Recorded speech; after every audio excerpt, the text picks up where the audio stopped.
Dès que vous démarrez votre voiture, le moteur, apparemment silencieux, subit une série de micro-explosions, atteignant des températures de plusieurs milliers de degrés Celsius.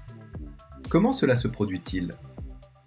Cette explication visuelle est la manière la plus simple et la plus claire de comprendre le fonctionnement d'un moteur. L'ensemble du mécanisme du moteur s'articule autour du cylindre et du piston qu'il contient. On peut diviser son cycle de fonctionnement complet en 4 étapes séquentielles. Premièrement, l'admission du mélange air-carburant. Lorsque le piston descend dans le cylindre, la soupape d'admission s'ouvre comme si l'on aspirait de l'air avec une seringue.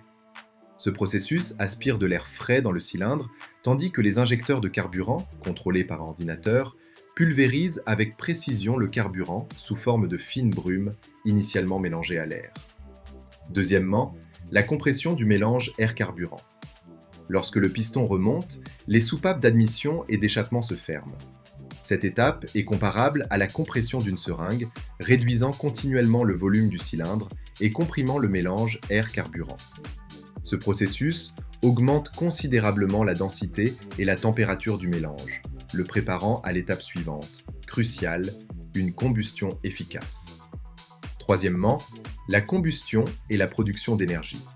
Lorsque le piston atteint son point culminant et que le mélange air-carburant est comprimé à sa densité maximale, la bougie d'allumage produit une étincelle au moment précis.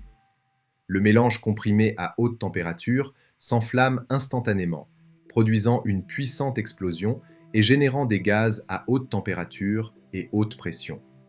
Cette pression immense est la seule source d'énergie efficace, propulsant le piston vers le bas.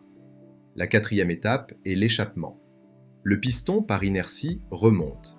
À ce moment, la soupape d'échappement s'ouvre et le piston expulse les gaz de combustion hors du cylindre, à travers le système d'échappement, puis hors du véhicule. Le cylindre est vidé, prêt pour le prochain cycle d'admission.